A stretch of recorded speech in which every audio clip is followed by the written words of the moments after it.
براج السخفة هكذا سميتهم، راح تلقاو كامل لي طاي. مي الوصفة ديريها بتغماض العينين تاع الزربة وخلا، في ظرف ساعة كانوا واجدين. بسم الله على بركة الله، نبداو مع بعضنا الفيديو. حبيباتي وممتوح نحكي معكم في واحد الموضوع، تابعوا معايا برك الفيديو الاخير راح تفهموا كل حاجة. البنات انا درت سميد المتوسط تاع كيلو، هذا درت تاع كنزه. نورمالمون ندير كيلو كامل، مي انا درت غير 2 كيلات. نتوما اذا حابين تما في الغرس راني نقصت منه شويه، حابه نجرب به واحد الكاطو.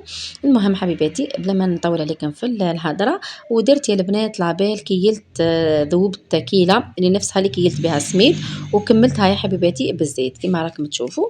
من بعد نبسوا بيان هذاك الزيت هذاك السميد مع الزبده، نبسهم هكذا بين يديا. ومن بعد يا البنات نلمهم هكا بين يديا، كي نلمهم وديري شكل وشكل معناتها راهو تبسس بيان كيما تاع المقروضه حبيباتي. يعني الطريقه هذه ناجحه مليار في المية.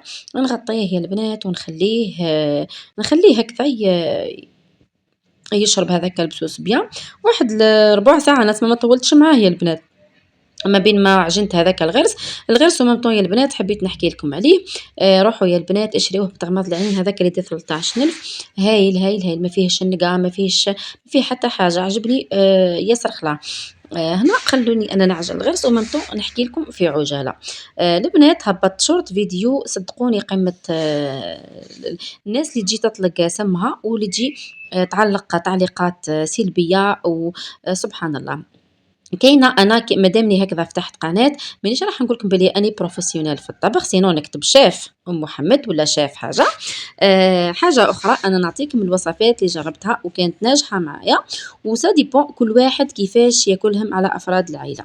كاين اللي تجي تهدر عادي بظرافه، نقبل كومونتيرها ونتقبل النقد نورمال. مي كي تجي وحده تحل فمها وهي ما تعرفش تقلي عظمه، هذيك شويه اللي تقلق. المهم أنا البراج تاع اليوم ما كانش عندي الطابع، سما ما درتهمش الكعبات قد بعضهم. حاجة واحدة أخرى ما كانش عندي العسل اللي هو يعمل على التحمير تاعهم، أنتم إذا عندكم يا البنات العسل ديروا. ثالث حاجة قلت لكم درتهم سخفت عليهم. الحمد لله أنا كي نسخف على حاجة نديرها وبتغمض العينين ونديرها، والطريقة تاعي سبحان الله أنا كي حليت لكم يا البنات القناة حليت لكم باش نشارك معاكم الوصفات اللي ناجحة 100% وبطريقة مبسطة جدا. صدقوني راهي كاينة ناس ما تعرف دير حتى حاجة، ندخل السوشيال ميديا نلقى واحد التعليقات بالك ناس ما تعرفش دير مرقة بطاطا جواز كيما نقولوا. سبحان الله يعني شويه. اذا ما عجبكش لا فيديو اخرجي مش محتمه ولا اعرفي واش تهضري، انقدي نقد بناء نتقبلوه عادي.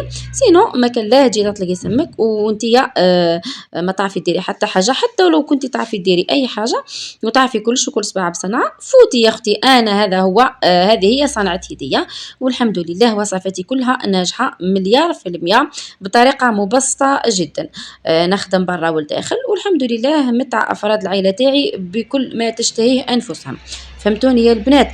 يعني من المنبر هذا نقول لكم اذا كان واحده حابه تعلق تعليق جميل مرحبا بها، اذا حابه تعلق تعليق سلبي تتفضل تخرج، كاينه حاجه اسمها ديزابوني ومش محتم عليك تتبعيني اذا كان وجعك قلبك. فهمتوني يا حبيباتي؟ هنا جيت لميت هذيك العجينه تاعي بعد ما عجنت الغرز، درت له المزهر ودرت له الزبده وبسطته بالطريقه هذيك. جيت لميت العجينه تاعي يا البنات بالماء عادي، درت لها الملح ودرت الماء. كاين يا البنات اللي يدير الخميره تاع الكاطو، انا هنا ما درتهاش. شوفوا البنات راهو في ظرف ساعه ومن با وربع راهو كان طايب وجه محطوط ليها. فهمتوني يا غالياتي؟ انا كنت بسطت الطبقه الاولى وزدت البنات درت فوق منها الطبقه تاع الغرس، ومن بعد زدت الطبقه الثانيه. كان هنا تحذف لي المقطع اعتذر. نبقى نضرب فيها بالحلال. انا هنا افراد العائله تاعي ما يحبوش خشين وما يحبوش فيه الغرس بزاف، سينو انا ندير لهم على حساب واش ياكلوا. فهمتوني يا البنات؟ والوصفه راهي ناجحه، تبعوها بركه البنات. وبالنسبه هنا تقدروا ديروه بيديكم، انا دائما نديروه بالقراص يجيني اسهل واسهل. بالنسبه للبنات اللي عندهم طابع هذاك انا ما عنديش، فقصيت هكذا بيدي وخلاص وطيبتهم يا البنات. كان لي طيبهم طاجين فوق طاجين طيبتهم في الطاجين يا حبيباتي وخلاص. هذو هما البراج تاعي جاو جاو يشهيو بليتو، جاو الحمد لله جاو مبسين. الطريقه كما قلت لكم يا البنات ناجحه مليار بالمية الحمد لله. هنا قسمتهم بالطريقه هذه. كاينه كما قلت لكم تلقاو كامل لي طاي، درت اكس اكس ال المهم كامل. الحمد لله وأفتخر مانيش قاعدة نقول لكم بلي أنا دايرة إنجاز عظيم. هذه هي، هنا كنت طيبت هَم، وها هي النتيجة في آخر الفيديو. نتمنى تكونوا استفدتوا فريمون واستمتعتوا. إذا عجبكم الفيديو ما تنساوش تخلوا لي جيم وأبوني حبيباتي، وتعليق باهي من عندكم. السلام عليكم.